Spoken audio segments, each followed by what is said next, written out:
সূরাতুন নিসা ১ নম্বর আয়াতে আল্লাহ তাআলা বলছেন, ইয়া আইয়ুহান নাসু ইন্নী খলাকনাকুম মিন যাকারিন ওয়া উনসা وجعلناكم يا أيها الناس اعبدوا ربكم الذي خلقكم من نفس واحدة وخلق منها زوجها وبث منهما رجالا كثيرا ونساء واتقوا الله الذي تساءلون به والأرحام إن الله كان عليكم رقيبا يا أيها الناس اعبدوا ربكم الذي خلقكم من نفس واحدة হে মানুষেরা, তোমরা আল্লাহর ইবাদত করো, আল্লাহর সাথে কাউকে শরীক তোমরা মেলাতে পারবে। ওয়াখালাক নাফসি ওয়াহিদা ওয়াখালাকা মিনহা যাওজাহা। নাফসি ওয়াহিদা কে? হযরতে আদম সফিউল্লাহ। আল্লাহ রাব্বুল আলামিন প্রথমে আদম সফিউল্লাহকে সৃষ্টি করলেন। সেখান থেকে তার ভালো লাগে না, তাকে তার জন্য তার সঙ্গিনী তৈরি করলেন। তার সঙ্গিনী তৈরি করার পরে আমাদের আদি পিতা আদম আলাইহিস সালাম, তার স্ত্রী, তারা দুইজন আল্লাহর নিয়ামত পাইলেন। এরপরে আল্লাহ তাআলা তাদেরকে সন্তান দিলেন। পুরুষের শুক্রাণু আর নারীদের ডিম্বাণু থেকে সন্তান আসলো। কোরআনে কারিমে আল্লাহ তাআলা বলছেন সূরা তারিকের মধ্যে, ইয়াখরুজু মিন বাইনিস সুলবি ওয়াত তারাইব। পুরুষের পৃষ্ঠদেশ থেকে, পুরুষের মেরুদণ্ডের ভেতর থেকে খুবই দ্রুত গতিতে একটি নাপাক পানি বের হয়ে যায়। বাইনিস সুলবি ওয়াত তারাইব, মহিলাদের বক্ষ দেশে আল্লাহ তাআলা সকল ভালোবাসা দিয়ে রেখেছেন, আর পুরুষের সকল ভালোবাসা আল্লাহ দিয়ে রেখেছেন পুরুষের মেরুদণ্ড দেশে। সুবহানাল্লাহ! পুরুষের সকল শক্তি হলো পুরুষের মেরুদণ্ডে, আর নারীদের সকল ভালোবাসার শক্তি হলো তার বক্ষ দেশে। সুবহানাল্লাহ পড়েন। পুরুষের শুক্রাণু যখন মায়ের রেহেমের মধ্যে প্রবেশ করে, বিজ্ঞানীরা গবেষণা করে দেখেছেন, হাজার হাজার লক্ষ লক্ষ শুক্রকীট যখন মায়ের রেহেমের মধ্যে প্রবেশ করার জন্য দৌড়াদৌড়ি করে, ঠিক তখন প্রথম যে শুক্রকীটটুকুন ঢোকে, একজন বিজ্ঞানী গবেষণা করে দেখেছে সূচের মাথা দিয়ে শুক্রকীটের মধ্যে আঘাত করে মাইক্রোস্কোপ যন্ত্রটা সামনে নিয়ে যখন সেখানে ছেড়ে দিয়েছে, দেখে সূচের মাথায় একটু শুক্রকীট যখন রেখে দিয়েছে, সেখানে হাজার হাজার লক্ষ লক্ষ কোটি কোটি শুক্রাণু দৌড়াদৌড়ি করছে, ছোট্ট ছোট্ট করে দৌড়াচ্ছে। তিনি অবাক হয়ে গেলেন, আল্লাহ রাব্বুল আলামিন এখান থেকে মানুষ তৈরি করেন।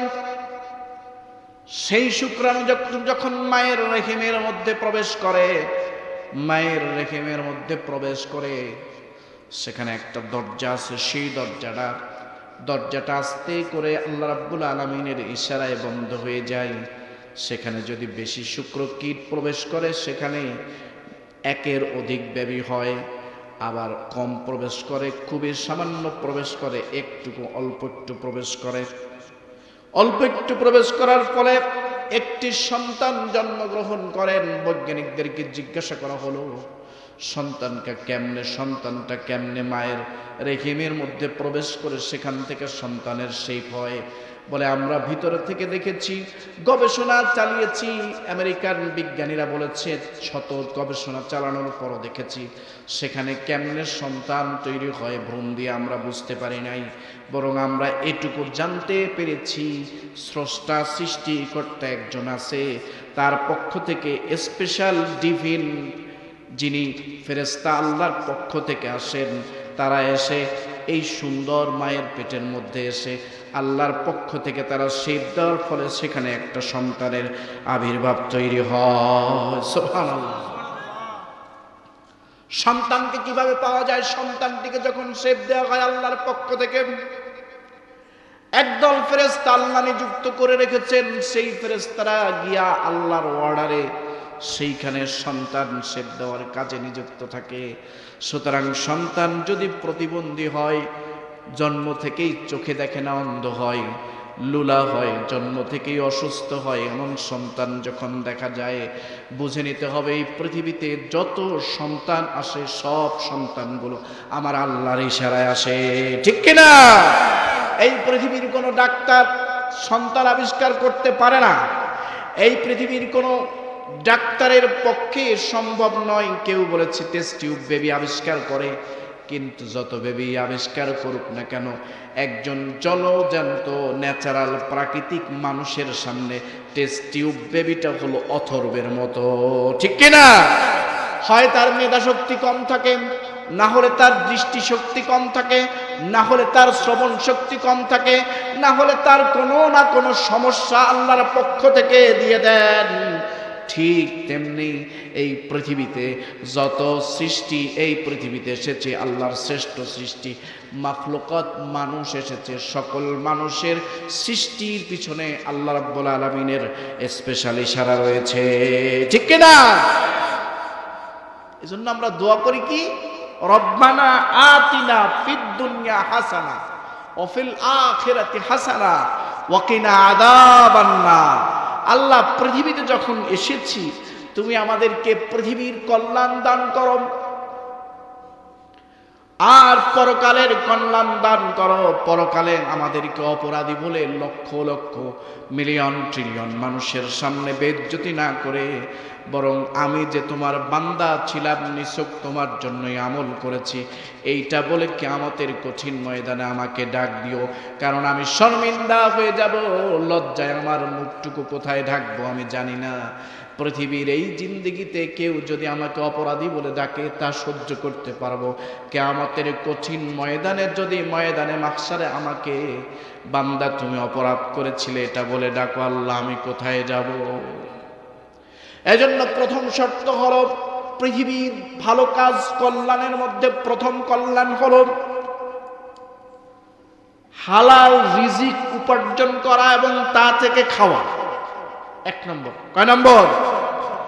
এক নম্বর শর্ত হলো হালাল রিজিক উপার্জন করা এবং হালাল রিজিক ভক্ষণ করা। রিজিক যেন ভালো হয়, রিজিক যেন হালাল হয়, রিজিক যেন সুদমুক্ত হয়, রিজিক যেন হারাম না হয়, রিজিক যেন পরের আইল ঠেলা জমি থেকে ফসল উৎপাদন করার মতো না হয়, রিজিক যেন মিথ্যা ঠকবাজি করে না হয়, রিজিক যেন ধোঁকাবাজি করে না হয়, রিজিক যেন চুরি চুরি ডাকাতি করে না হয়, ঠিক কিনা? এই জন্য আমাদের রিজিক হালাল হতে হবে। আল্লাহর হাবিব সাল্লাল্লাহু আলাইহি ওয়াসাল্লাম বলছেন, তলাবু কাসবুল হালালি ফরিদাতুন বাদাল ফরিদা। সকল ফরজের বড় ফরজ হলো তোমার রিজিক যেন হালাল হয়। সকল ফরজের বড় ফরজ কি? রিজিক হালাল হয়। ছোট্ট একটা ঘটনা বলি। রিজিক হালাল ছিল কেমন দেখেন। আব্দুল কাদের জিলানী, আমরা বলি না, অনেকে বলে বড় পীর সাহেব।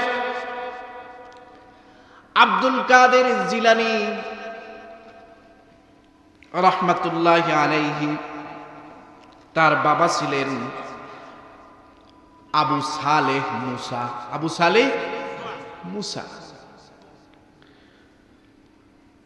আব্দুল কাদের জিলানীর বাবা কাজ করতেন একজন মালিকের আন্ডারে। সেই ভদ্রলোকের কিছু খেজুরের বাগান ছিল, খেজুরের বাগান দেখাশোনা করতেন তার পিতা আবু সালেহ মুসা। খেজুরের বাগান দেখাশোনা করছেন, এমন সময় হঠাৎ করে সেই মালিকের কাছে একজন মেহমান চলে এসেছে। আমি যেমন মেহমান আপনাদের কাছে এসেছি, মেহমান চলে এসেছে, হঠাৎ করে মেহমানদারি করাবে। কেমনে করাবে? বাগানের মধ্যে নিয়ে বসালেন।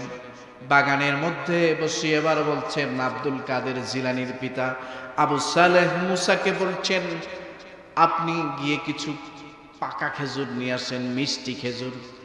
খেজুর নিয়ে আসছে। খেজুর ছিঁড়ে নিয়ে এসে মেহমানের কাছে পরিবেশন করেছে।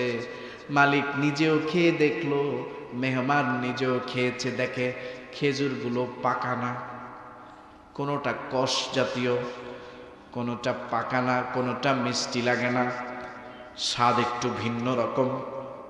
এটা দেখে বলছেন, যান আপনি তো জানেন পাকা ভালো মিষ্টি যেটা সেটা নিয়ে আসেন। আবার যাওয়ার পরে তিনি আবার খেজুর নিয়ে আসলেন, খেজুর নিয়ে এসে হাজির করলেন, আবার খেয়ে দেখলো সেই খেজুরগুলো মিষ্টি লাগে না। এবার বলছে, আপনাকে বলেছি মিষ্টি খেজুর আনতে, কিন্তু আপনি যতবারই আনছেন সেগুলো মিষ্টি লাগছে না, বরং খেজুরগুলো কষ কষ লাগছে, ভালো লাগছে না। আপনি জানেন না কোন খেজুরগুলো মিষ্টি? তিনি বলেন, আল্লাহে, আল্লাহর কসম, কোনোদিন আপনার এই বাগানের একটা খেজুর আপনার অনুমতি ছাড়া আমি কোনোদিন এটাকে গ্রহণ করি নাই। সেই ঘরেই তো আব্দুল কাদের জিলানী আসছে নাকি? এবার শোনেন, আল্লাহর হাবিব সাল্লাল্লাহু আলাইহি ওয়াসাল্লামের যিনি হাদিস সংকলন করেছেন বুখারী, ইমাম বুখারী রাহিমাহুল্লাহ, তেনার মা যখন ইমাম বুখারীকে দুধ পান করাতেন, তিনি তখন পবিত্রতা অর্জন করে, অজু করে, ভালো করে পবিত্রতা অর্জন করে ইমাম বুখারীকে দুধ পান করাতেন। তার মানে হলো তিনি বুঝতেন এই সন্তান একদিন, আমার এই সন্তানটাই হবে আল্লাহর সব থেকে বড় আবেদ। সুবহানাল্লাহ। সুতরাং সন্তান যদি আবেদ বানাতে চান, নিজের আমলটাকে যদি আল্লাহর কাছে কবুল করাতে হয়, তাহলে প্রথম টার্গেট হলো রিজিক হতে হবে হালাল। রিজিক হতে হবে কি? রিজিকের মধ্যে কোনো ভেজাল থাকা যাবে না। আপনার রিজিক হতে হবে 100% হালাল। যদি রিজিক 100% হালাল না হয়, বিশ্বনবীজি আমার বলেন, সেই ব্যক্তি যত আমল করুক না কেন, যদি হাজী সাহেব হন, তার আমলটা তার কাঁধের উপরে আল্লাহর দরবারে পৌঁছবে না। সুতরাং রিজিক হতে হবে কি? 2 নম্বর, দুনিয়ার হাসানাত। প্রথম হাসানা হলো রিজিক হতে হবে হালাল। রিজিক যেন হালাল হয়, সবাই পড়েন, রিজিক যেন হালাল হয়। এবার 2 নম্বর আসেন, আমল যেন আখিরাতমুখী হয়, আর আপনার সন্তান সন্ততিরা যেন, আপনার সন্তান এবং আপনার স্ত্রীগণ যেন আপনার জন্য চোখ জুড়ানোকারী হয়। যেমন দোয়া করেছেন কোরআনে কারিমে আমাদের পিতা, রব্বানা হাব লানা মিন আজওয়াজিনা ওয়া যুররিয়াতিনা কুররাতা আয়ুনিন ওয়াজআলনা লিল মুত্তাকিনা ইমামা। সূরার নাম সূরা ফুরকান, আয়াত নম্বর ৭৪। আল্লাহ তাআলা বলছেন, আমরা আল্লাহর কাছে দোয়া করছি, যেই দোয়া আমাদের পিতা আল্লাহর কাছে করেছেন, সেই দোয়া আল্লাহ তাআলা আমাদেরকেও করতে বলার জন্য এটাকে কোট করে কোরআনে উঠাইয়া দিয়েছেন। সুবহানাল্লাহ। রব্বানা আতিনা ফিদ দুনিয়া হাসানা ওয়া ফিল আখিরাতি হাসানা ওয়া কিনা আযাবান নার। এটাও কিন্তু একটা দোয়া, আবার কোরআনের আয়াত। সবাই বলেন, কোরআনের আয়াত, এটা দামি আয়াত। আমরা দুনিয়ার কল্যাণ চাই, তাহলে হালাল ছাড়া কি দুনিয়ার কল্যাণ হবে? বলেন ভাই, হালাল ছাড়া কেউ দুনিয়ার কল্যাণ উপার্জন করতে পারবে না। এবার দেখেন আমরা কি চাই, রব্বানা হাবলানা মিন আজওয়াজিনা। আল্লাহ, আপনি আমাদেরকে এমন সঙ্গিনী দেন, এমন সাথী দেন, এমন স্ত্রী দেন, আমাদের ওয়াইফগুলো যেন হয় আমাদের চোখে চক্ষু জুড়ানোকারী, চক্ষু শীতলকারী স্ত্রী। ওয়াজুরিয়াতিনা কুররাতা আয়ুনিন, আর আমাদের সন্তান সন্ততিগুলো যেন হয় চক্ষু জুড়ানোকারী সন্তান সন্ততি। ওয়াজআলনা লিল মুত্তাকিনা ইমামা, আর আপনি তাদেরকে ফার্স্ট ক্লাস মুত্তাকি এবং ইমাম হওয়ার মতো যোগ্য নেতা বানায়া দিন। সুবহানাল্লাহ। এই দোয়া আমাদের আদি পিতা, আমাদের পিতা করেছেন, আর আমরাও সেই দোয়া কি করি? করি, ঠিক কিনা? করি না? এই দোয়া নামাজের মধ্যে করে, হুজুর পড়ে, অনেকে বোঝার চেষ্টা করে, অনেকে কিছুটা হইলে বোঝে, আবার অনেকে বোঝে না। আসুন, একজন তাবেঈ নাম হলো হাফেজ ইব্রাহিম। নাম কি? জোরে বলেন। তাবেঈ নাম হাফেজ ইব্রাহিম। মক্কার বাজারে তিনি ভ্রমণ করছেন। সেখানে একজন ভদ্রলোক গিয়েছেন মক্কার বাজারে ব্যবসা নিয়ে। তো মক্কার বাজারে গিয়ে সেইখানে একটা ছোট্ট একটা হীরার টুকরা, একটা এই মালা, মানে গলায় যে ইয়ে করে নেকলেস, গলার একটা নেকলেস, হীরার টুকরা, হীরা, এই হীরাটা পড়ে গিয়েছে, মক্কার বাজারে পড়ছে। পড়ার পরে এই হীরাটা পেয়েছে হাফেজ ইব্রাহিম, একজন তাবেঈ। বুঝতে পারছি?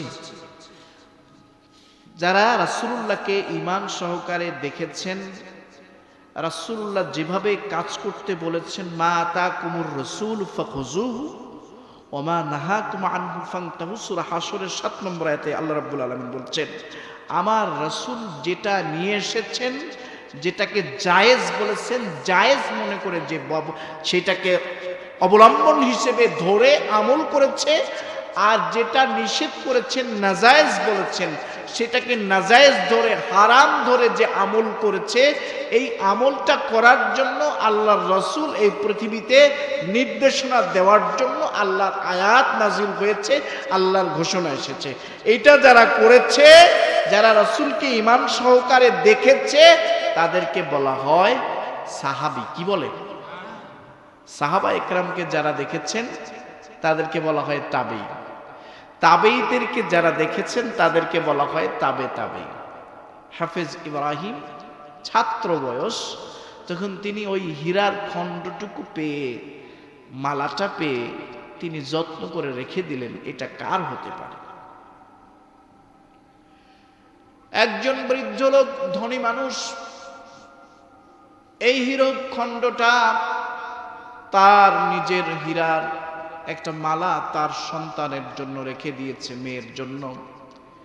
এই হীরা খণ্ডটা যখন পেয়ে গেছে, হাফেজ ইব্রাহিম এটাকে যত্ন করে রেখে দিয়েছে। আজকের পৃথিবীর যুবকেরা যদি পাইতো, তাহলে কি এটাকে যত্ন করে রাখতো বলেন? তাহলে সন্তান বানাতে হবে কি? সন্তানকে শিক্ষা দিতে হবে। সন্তান যখন আস্তে আস্তে বড় হয়, তাকে বলতে হবে, বাবা, অন্যের গাছের ফলকে না বলে ধরা যাবে। আর এখন তো আমরা বিভিন্ন রকম ফল খেয়ে ফেলি। একটা লোক বড়ই বিক্রি করতে আসছে, বড়ইটা আগে খেয়ে দেখে তারপরে কিনি। 10টা খাওয়া শেষ, বলে, হুজুর কি বিপদে আছি, বাদাম কিনবে, বাদাম 10টা খাওয়া শেষ। এর মধ্যে দাম কত, কেজি কত, আধা কেজি কত, 1 পা কত, এটা বলে 10টা বাদাম খাওয়া। কিন্তু আপনি তো তার অধিকার নষ্ট করলেন। এই যতটুকু খাইলেন এতটুকুই হারাম। আপনি যেটুকু খাবেন সেটুকু খাওয়ার জন্য আপনাকে জিজ্ঞাসা করতে হবে, ভাই একটা বাদাম কি টেস্ট করে দেখতে পারি? যদি অনুমতি দেন তবে খেয়ে দেখে আপনার বাদাম কেনার চেষ্টা করব। উনি যদি বলে, ভাই সমস্যা নেই, একটা খান, কিন্তু দেখা যায় এসে লুটেরাদের মতো নিয়ে লুটতরাজ করার জন্য 10টা নিয়ে পকেটে এদিকে ভরছে, ওদিকে কয়েকটা খেয়ে নিয়েছে। এই যেটুকু খাইলেন এইটুকু হলো হারাম খাইলেন। এই হারাম জিনিস নিয়ে যত আমল করবেন, সেই আমলটা আপনার কাঁধের উপরে আল্লাহর দরবারে পৌঁছবেন। ঠিক কিনা? হাফেজ ইব্রাহিম যত্ন করে রেখে দিলেন। বৃদ্ধ মানুষ খোঁজাখুঁজি করছে, কোথায় পড়লো। আস্তে আস্তে খুঁজে গিয়ে দেখে এই ছোট্ট ছেলেটা, যুবক ছেলেটার কাছে এই হীরার খণ্ড মালাটা খুঁজে পাওয়া গিয়েছে। ছেলেটা বলল, নেন, আপনার এইটা কার? আমি খুঁজতেছি কাকে দিব, কিন্তু আপনাকে পেয়ে গেলাম। এই হীরার এই মালাটা যখন হাফেজ ইব্রাহিম তার কাছে দিলেন, তিনি আল্লাহর দরবারে দোয়া করলেন, রব্বানা রব্বুল আলামিন, এমন একটা সুন্দর ছেলে যদি আমার মেয়েটার জন্য পেয়ে যেতাম তাহলে কতই না ভালো হতো। সুবহানাল্লাহ।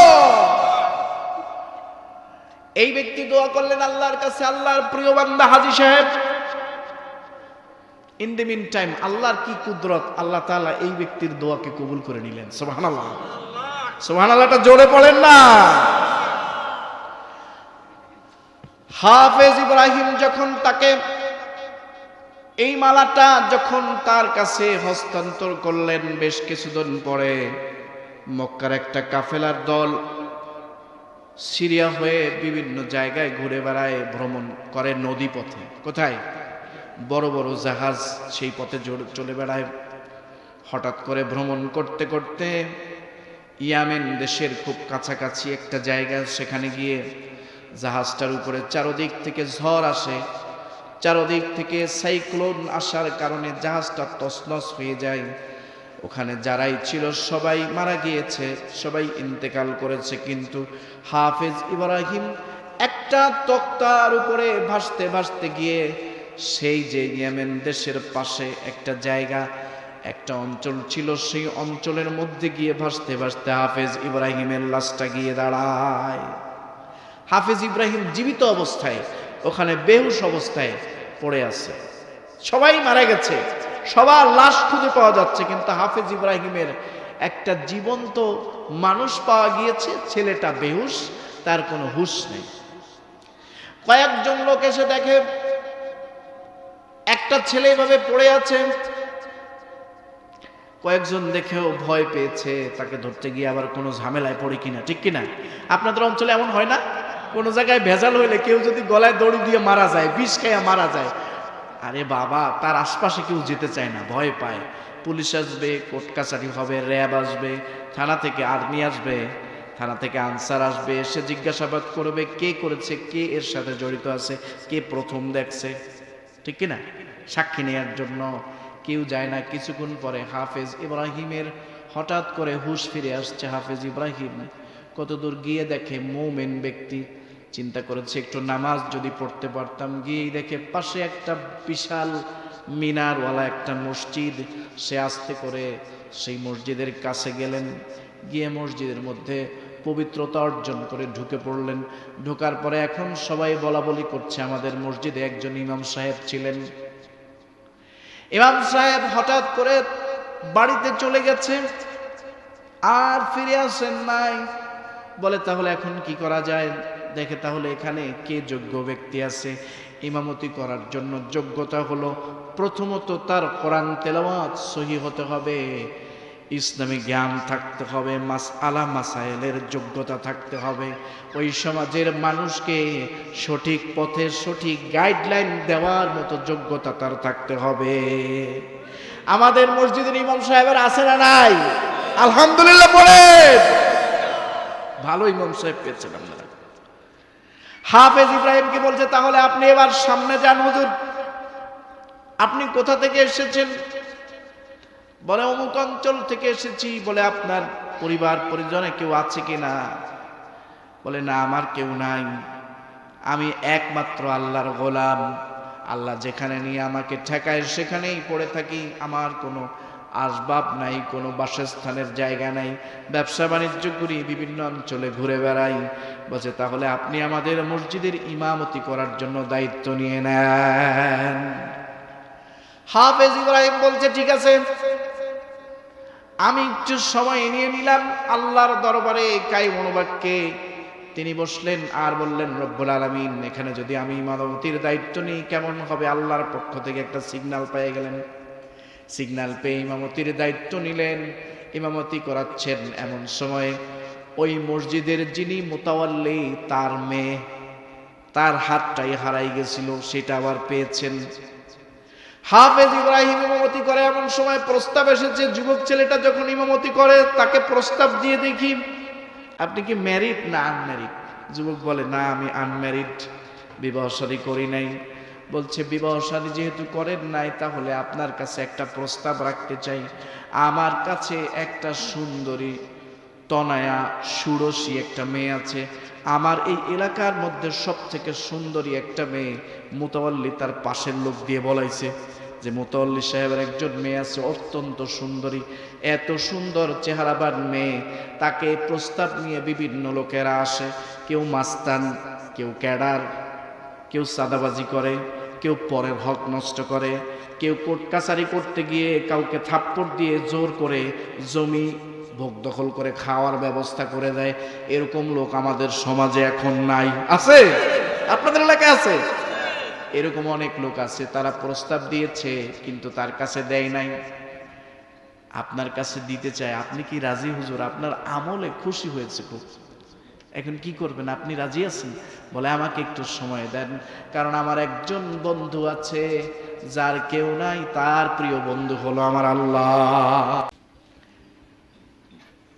সূরা হুজরাত আয়াত নম্বর 13, ইন্না আকরামাকুম ইনদাল্লাহি আতকাকুম, তোমাদের মধ্যে সেই ব্যক্তি আল্লাহর কাছে সবথেকে প্রিয়, যে ব্যক্তি আল্লাহর কাছে তাকওয়ার নিরিখে পরহেজগারিতার দিক থেকে সবথেকে শ্রেষ্ঠ, তিনিই হলেন আল্লাহর কাছে সবথেকে প্রিয়। সুবহানাল্লাহ।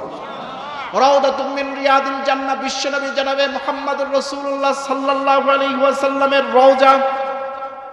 আম্মাজান আয়েশা রাদিয়াল্লাহু তাআলা আনহা, ওনার যে বাসভবন ছিল সেখানে তার উরুর মধ্যে মাথা রেখে আল্লাহর হাবিব জীবনের শেষ নিঃশ্বাস ত্যাগ করেছিলেন। বিশ্বনবীজি আমার যেখানে শেষ নিঃশ্বাস ত্যাগ করেছেন ওটাই রওজাতুম মিন রিয়াদিল জান্নাহ, মসজিদে নববী। আর এই ঘরের দূরত্ব ছিল অল্প একটু। আল্লাহ তাআলার ঘোষণা, এটা আল্লাহর হাবিব জানিয়ে দিলেন, এটা হলো রওজাতুম মিন রিয়াদিল জান্নাহ, জান্নাতের একটা টুকরা আল্লাহ তাআলা এই পৃথিবীতে সেট করে দিয়েছেন, সেটা হলো মুহাম্মাদুর রাসূলুল্লাহ সাল্লাল্লাহু আলাইহি ওয়াসাল্লামের সবুজ গম্বুজের নিচে। সুবহানাল্লাহ।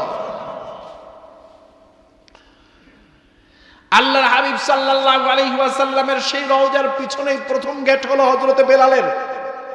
সুবহানাল্লাহ কোন?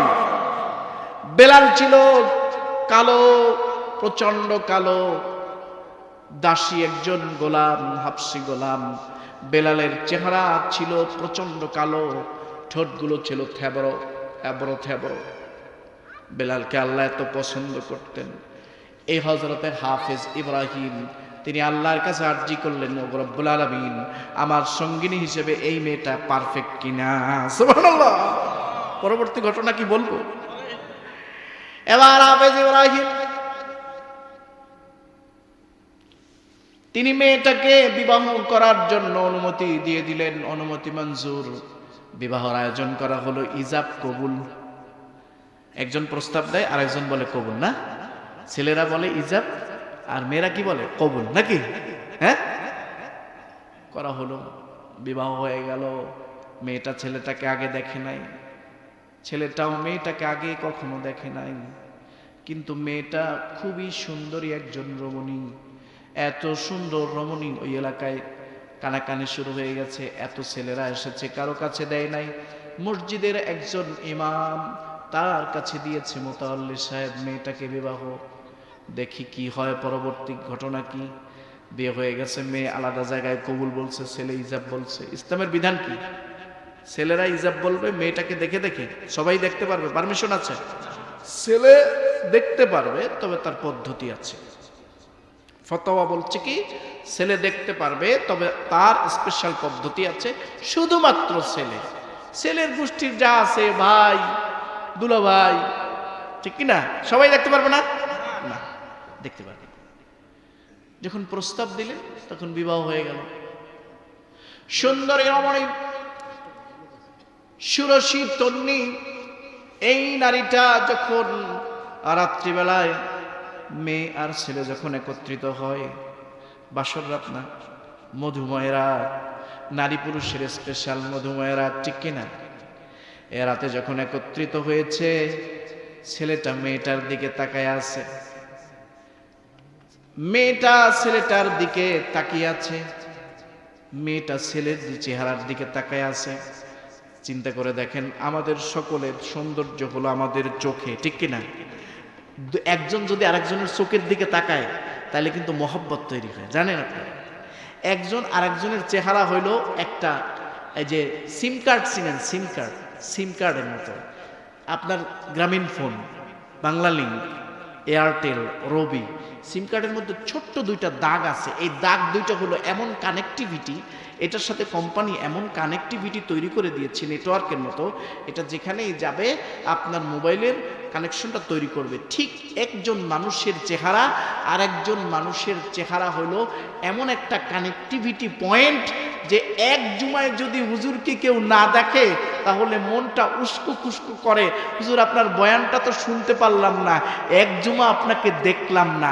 এরকম মসজিদ আমাদের এলাকায় আছে না নাই? হাফেজ ইব্রাহিম যখন বাসর রাতে বসেছে, মেয়েটা ছেলেটার চেহারার দিকে তাকায় আছে। এখন ছেলের ইচ্ছে কি, ছেলেও তো তার চেহারার দিকে তাকাবে, ঠিক না? এখন হাফেজ ইব্রাহিম ওই মেয়েটার ওই যে হারটা দেখে তার দিকে তাকায় আছে, আর হাফেজ ইব্রাহিমের চেহারা থেকে দুই চোখ বেয়ে বেয়ে আস্তে আস্তে করে টপ টপ করে পানিগুলো পড়ছে। সুবহানাল্লাহ। মেয়েটার মনে কৌতূহল, রাত্রিবেলা গভীর রাত্রি 3টা সাড়ে 3টার সময় যদি কেউ পুকুরের এক ঘাটে যদি কেউ গোসল করে, অপর ঘাটে যদি কেউ গোসল করে, তাহাজ্জুদ গুজারি মনে করবে ওই ব্যক্তিও তাহাজ্জুদ গুজারি পবিত্রতা অর্জন করে তাহাজ্জুদে দাঁড়াবে। আর চোর মনে করবে আমিও চুরি করে আসছি, ও চুরি করে আসছে, ঠিক কিনা? এখন এই মেয়েটা মনে করছে ছেলেটা আমাকে বিবাহ করেছে, আমি এত সুন্দরী নারী, আমাকে বিবাহ করার জন্য কত ছেলেরা ঘুরঘুর করে, পাগলের মতো ঘুরে, কিন্তু এই ছেলে দেখি আমার ওই হার যেটা গলায় ঝুলানো এইটার দিকে তাকাই আছে, চোখ দিয়ে পানি পড়ছে, এটা বল লুবি টুবি হবে নাকি? সম্মানিত ভাইরা আমার, বাবাজিরা আমার, বন্ধুরা আমার, ছেলেটা যখন এমন, ছেলেটার সম্পর্কে মেয়েটা এমন চিন্তা করলো, ঠিক এমন সময়ে ছেলেটার চোখ দিয়ে পানি ঝরে ঝরে পড়ছে আর বলছে, আমার বাবার কাছে শুনেছিলাম আমাদের মসজিদের ইমাম সাহেব অত্যন্ত মুত্তাকি একজন মানুষ, পরহেজগার একজন মানুষ, এমন ছেলে খুঁজে পাওয়া সম্ভব না, লাখে একজন, কোটিতে একজন, বলে না হাজারে একজন, হাজারে বাঁচা মেয়ে, হাজারে বাঁচা ছেলে, তেমন একটা সন্তান এই ছেলেটা, তার কাছে তোমাকে দিতে পেরেছি মা। এই ইমাম সাহেবের সাথে, আমাদের মসজিদের এই ইমাম সাহেবের সাথে বেয়াদবি করো না, এমন সন্তান খুঁজে পাওয়া যায় না এলাকার মধ্যে। মেয়েটা কয় এই ছেলেরে খুঁজে আনছে আমার বাবা, এত নিরিট লুভি, আমার দিকে না তাকিয়ে, আমার সৌন্দর্যের দিকে না তাকিয়ে বরং ওই হীরকখণ্ডর দিকে তাকিয়ে আছে।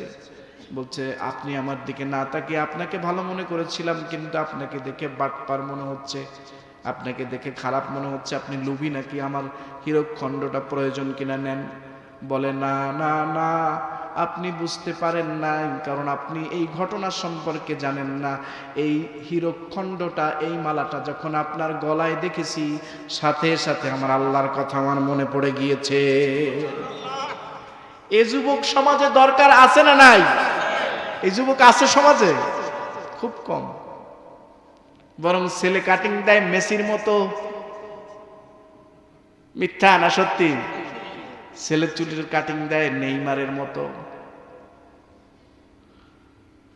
এই যুবক যখন এ কথা বললেন যে আপনি জানেন না আমার কানেকশন হলো আল্লাহর সাথে, আমার মনে পড়ে গেছে আপনার বাবা যখন মক্কার বাজারে এই হীরার টুকরা, এই আপনার মালাটা যখন হারিয়ে ফেলেছিল, গলার নেকলেসটা, তখন এটাকে আমি ফেরত দিয়ে দিয়েছিলাম।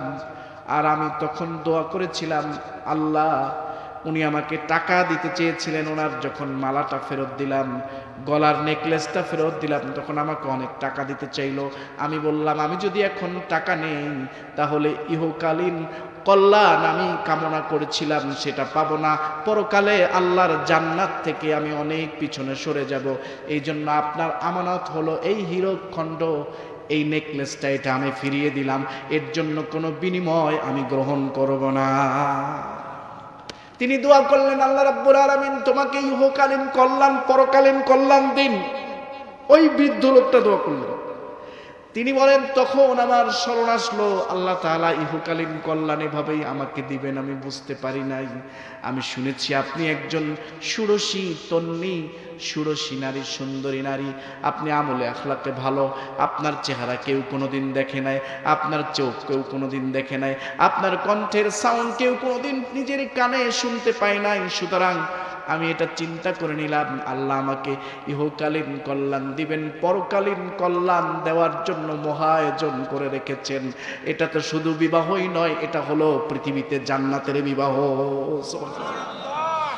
মেয়েটা দর দর করে নিজের চোখের পানি ফেলে দিয়ে বলছে, নগো স্বামী, পায়ে লুটিয়ে পড়ে বলছে, নগো স্বামী, আমি বুঝতে পারি না গোস্তাকি হয়ে গেছে, আমাকে মাফ করে দিবেন। আমার বাবা আপনার ঘটনা বলেছিলেন, হাফেজ ইব্রাহিমের কথা, আমি বুঝতে পারি নাই আপনি সেই হাফেজ ইব্রাহিম।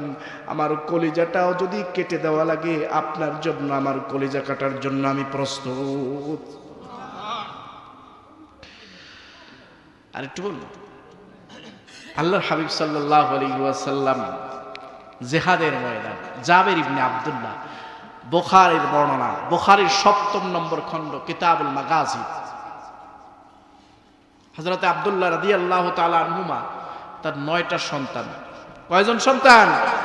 9টা মেয়ে, একটা ছেলে। এই ছেলেটা হলো জাবির। এদেরকে রেখে উহুদের ময়দানে প্রাণান্তপণ চেষ্টা করেছেন। জিহাদের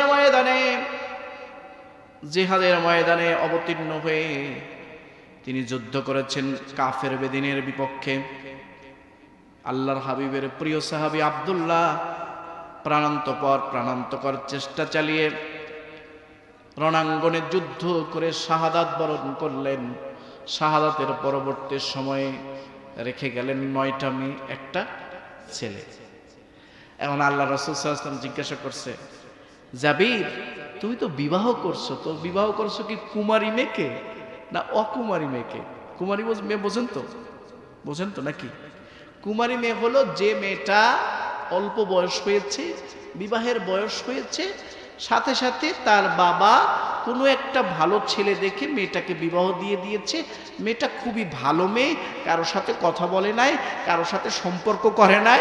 বোঝেন, ইশারা বোঝেন, আকলমান ইশারা বাসাত।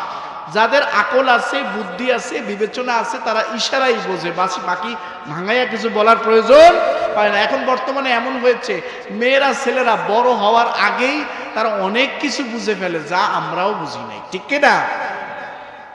জাবির ইবনে আব্দুল্লাহ রাদিয়াল্লাহু তাআলা আনহু, জাবিরকে আল্লাহর রাসূল বলছেন, ও জাবির, তুমি কি বিবাহ করেছো কুমারী না কুমারী ছাড়া?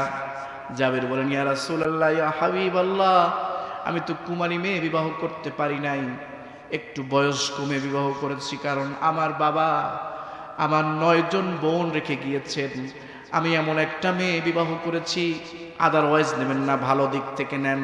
সাহাবী চিন্তা করেছেন, আমি একজন মেয়ে এমন বিবাহ করি যিনি সব কিছু বোঝেন, আমার বোনেদের মাথার চুল আশ্রয় দিতে পারেন, বোনেদের খায় খেদমত করতে পারেন, এজন্য একটু বয়স্ক মহিলাই প্রয়োজন, ঠিক কিনা?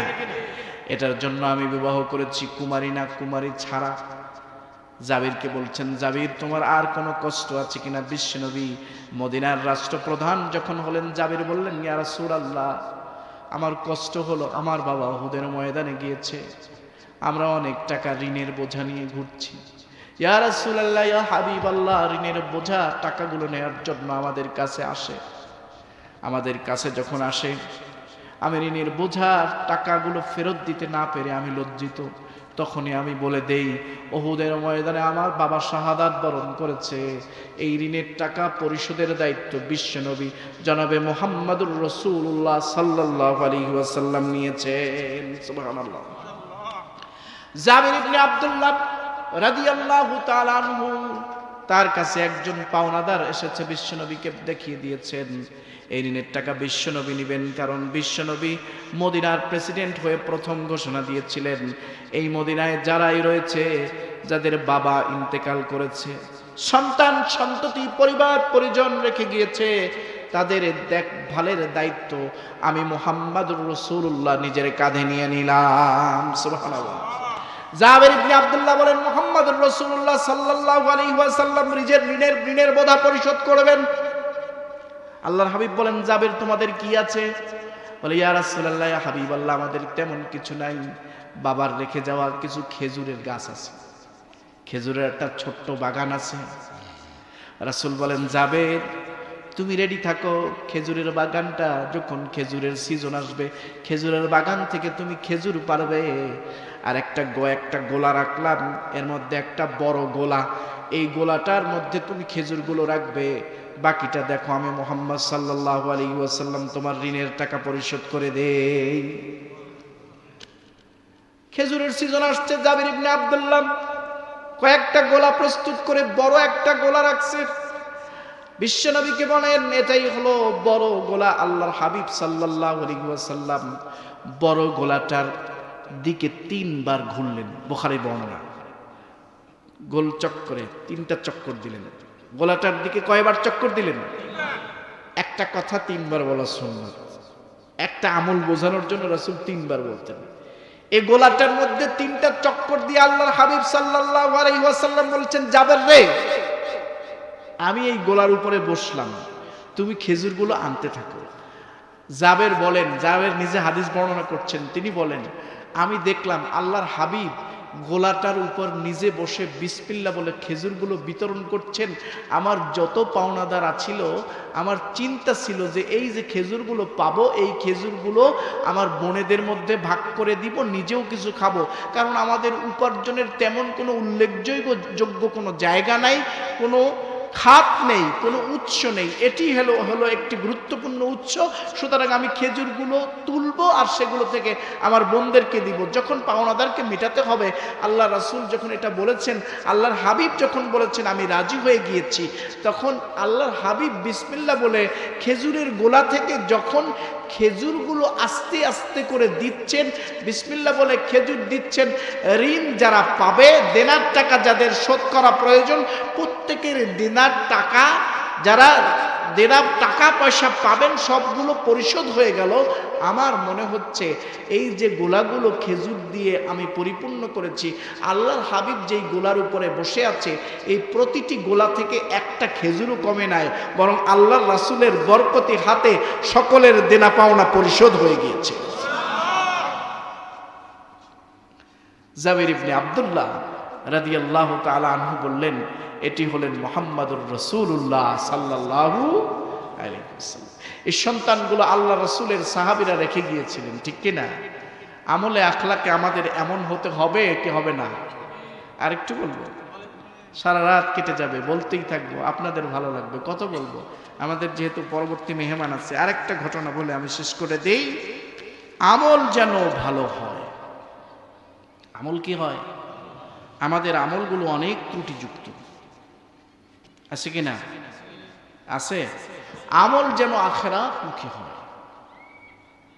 আমল যেন কি হয়? আল্লাহর হাবিবের এক সাহাবী, উহুদের যুদ্ধের রণাঙ্গনে যিনি শহীদ হয়েছেন, মুহাজির সাহাবী, মক্কা থেকে মদিনায় গিয়েছেন রাসূলুল্লাহর দাওয়াত পেয়ে, মুসআব ইবনে উমাইর। সাহাবীর নাম কি? মুসআব ইবনে উমাইর। হযরতে মুসআব ইবনে উমাইর জিহাদের ময়দানে রণাঙ্গনে ডাক দিয়ে, উহুদের ময়দানে রণাঙ্গনে গিয়ে বীর দর্পে জিহাদ করে শাহাদাত বরণ করেছেন। মুসআব যখন মক্কায় রাসূলুল্লাহর কোরআন তেলাওয়াত শুনেছেন, বিশ্বনবীর কোরআন তেলাওয়াত শুনে মুসআব ইবনে উমাইর তার কাছে গেলেন। মুসআব এমন মুসআব ছিলেন, মুসআব ইবনে উমাইর ছিলেন মক্কার সবথেকে ধনাঢ্য ঘরের সন্তান, আল্লাহর হাবিবের এক যুবক সাহাবী। মুসআব যে পোশাকটা একবার পরতেন, যে পাঞ্জাবিটা সে একবার পরতেন, যে কাপড়টা সে একবার পরতেন, দ্বিতীয়বার কোনোদিন সেটা পরতেন না।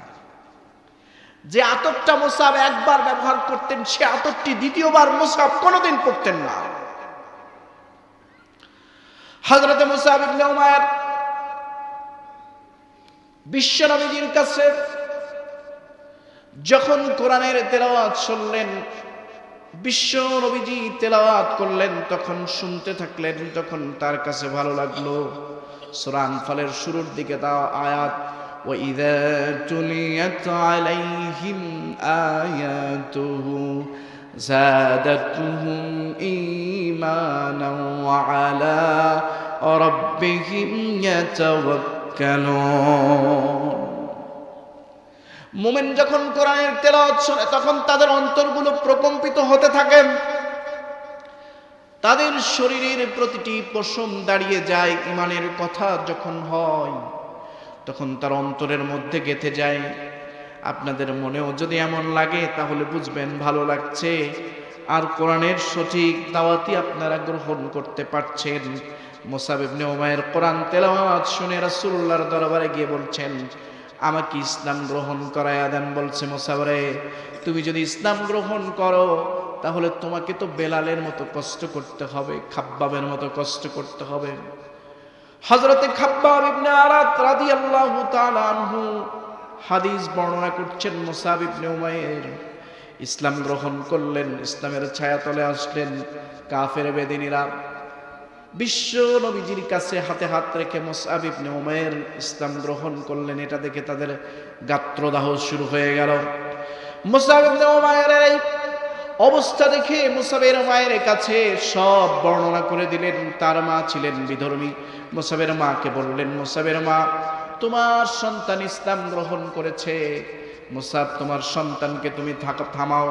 মুসাব ইবনে উমাইর চিন্তা করলেন, সেই দিনই তার মায়ের কাছে দ্বীনের দাওয়াত দিয়ে তিনি তার মাকে ইসলামের এই সুশীতল ছায়াতলে ইসলাম গ্রহণ করিয়ে ইসলামের পক্ষের লোক হিসেবে আল্লাহ যেন কবুল করেন সেই জন্য তিনি দাওয়াত দেবেন। কিন্তু মুসাবের মা তখন বললেন, মুসাব রে, তোমাকে আমি এত সুন্দর করে চালিয়েছি, এত স্মার্ট করে তোমাকে চালিয়েছি, একটি পোশাক যেদিন পরেছো সেদিন দ্বিতীয়বার সেই পোশাকটি তুমি পরো নাই। যে আতর তুমি ব্যবহার করেছো, খুশবু তুমি ব্যবহার করেছো, তারপরের দিন সেই খুশবু তুমি ব্যবহার করো নাই। মুসাব রে, এমন টিপটপ করে তোমাকে চালিয়েছি, তুমি ইসলাম গ্রহণ করেছো, আমার কাছে কিছু জিজ্ঞাসা করো নাই। মুসাব তুমি যখন জিজ্ঞাসা করো নাই, তোমার শরীরের কাপড়গুলো তুমি খুলে দাও। আল্লাহর হাবিবের এই সাহাবী তখন বললেন, ওগো মা, আমাকে একটু সময় দাও। মুসাবকে তখন তার মা বলল, মুসাব তুমি পোশাকগুলো খুলে দিলেই হবে না, মুসাব তোমাকে আমি কোথাও যেতে দিব না, তোমাকে কারাগারে আবদ্ধ করে রাখবো। হযরতে মুসাব ইবনে উমাইরকে কারাগারে আবদ্ধ করে রাখলেন।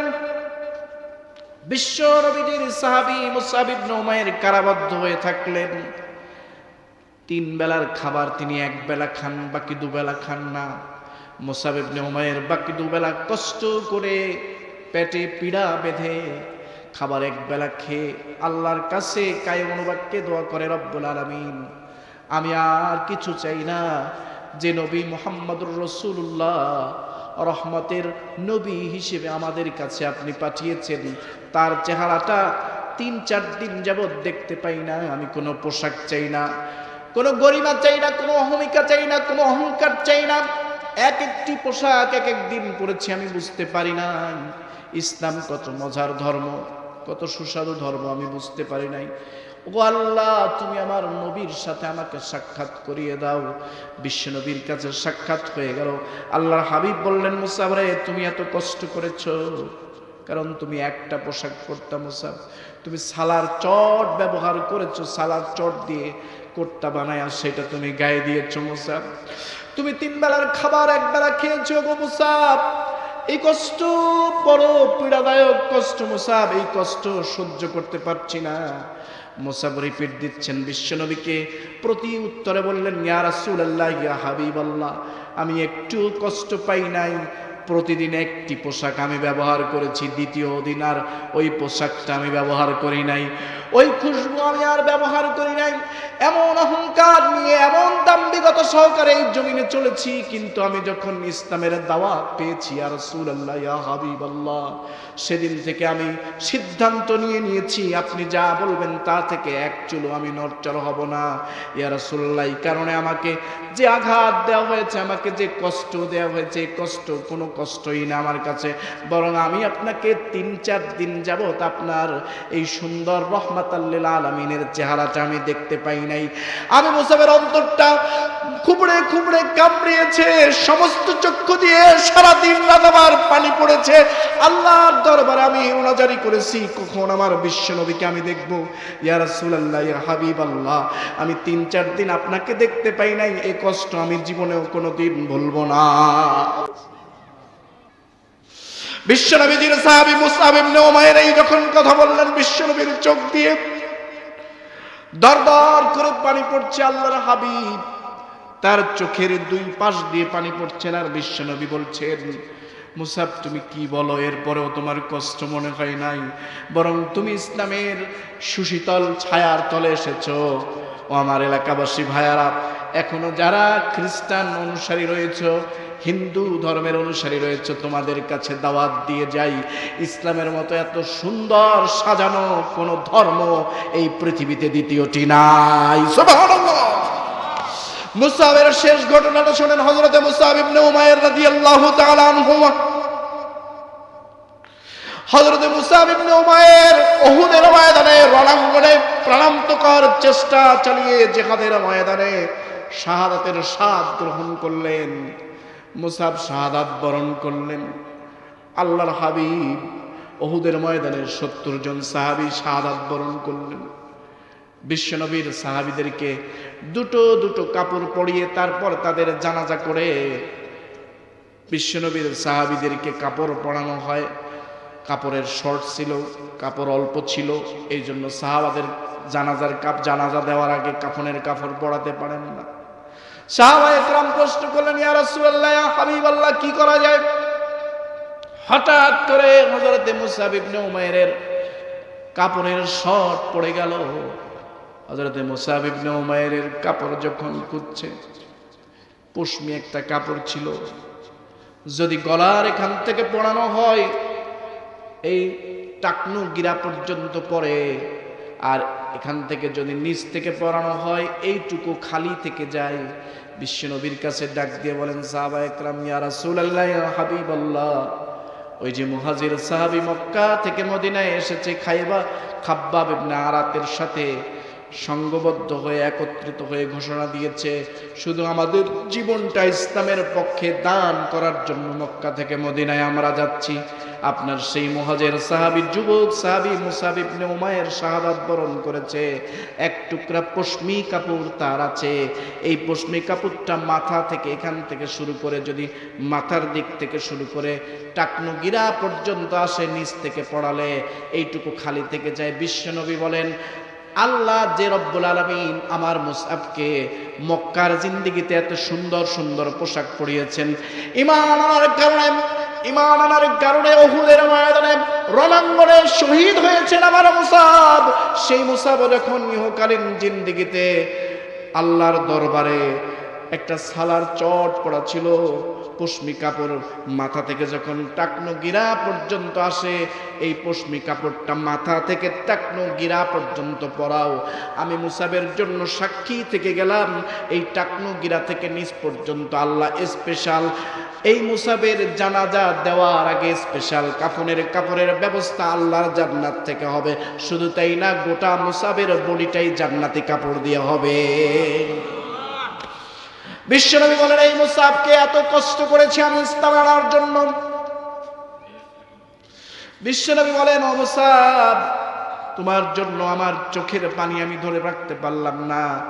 আল্লাহর হাবিবের এই সাহাবী, তার জানাজা হলো। সাহাবায়ে কেরাম কাঁদতে কাঁদতে অস্থির হয়ে গেলেন আল্লাহ রসুলের চোখের পানি দেখে। আর শোনানোর সুযোগ নাই। ইহকাল যার সুন্দর, পরকালও তার সুন্দর। রিজিক যেন ভালো হয়, রিজিক যেন, দুনিয়ার হাসানা কি, রিজিক যেন, স্ত্রী পরিবার পরিজন যেন ভালো হয়। কি হয়? আমলই হয়। চক্ষু শীতলকারী হয়। আমল যেন আখিরাতমুখী হয়, আমল জানি অহংকার মুক্ত হয়। পরকালের হাসানা হলো, অল্প সংক্ষেপে বলে দিই, পরকালের হাসানা হলো পরকালে যেন আল্লাহ বিনা হিসেবে জান্নাতে দেয়, আমলনামা যেন ডান হাতে দেয়। পরকালের হাসানা 3টা, দুনিয়ার হাসানা 3টা। পরকালে যেন আমল নামার ডান হাতে দেয়, জান্নাতের আমল যেন হয়, নিরহংকার অহংকার মুক্ত যেন আমল হয়। আল্লাহর প্রিয় বান্দাদের কাতারে বিশ্ব নবীজির সাথে এক জান্নাত যেন আল্লাহ নসিব করেন, আমিন। এক শর্তে জান্নাত, ওয়াকিনা আযাবান নার, জাহান্নাম থেকে যেন আল্লাহ বাঁচায়। সব ওয়াজের একটা ওয়াজ হলো নিয়ে যান আজকে, আল্লাহ যেন জীবনে আমাদের কোনোদিন গুনাহের কাজে লিপ্ত না করায়। আজকে থেকে আর কোনোদিন গুনাহের কাজ করব না, শপথবদ্ধ হতে হবে সবাইকে, ঠিক কিনা বলেন? হাত তুলে আবার আল্লাহকে দেখান, লিল্লাহে তাকবীর। আজকে থেকে আর গুনাহের কাজ করব না, সময় নষ্ট করব না, কোরআন হাদিসের আলোচনা যেখানে থাকবে সেখানে যাব। কোন ব্যক্তি ইন্তেকাল করলে তার জানাজায় অ্যাটেন্ড করব। কোন ভালো কাজ দেখলে তাআওয়ানু আলাল বিররি ওয়াত তাকওয়া, সেই ভালো কাজের সহযোগিতা করব। সকল ক্ষেত্রে ইসলামের অনুশাসন মেনে চলব। ইসলামের অনুশাসন যারা পালন করে তাদের সাথে থাকবো, লিল্লাহে তাকবীর, আমিন।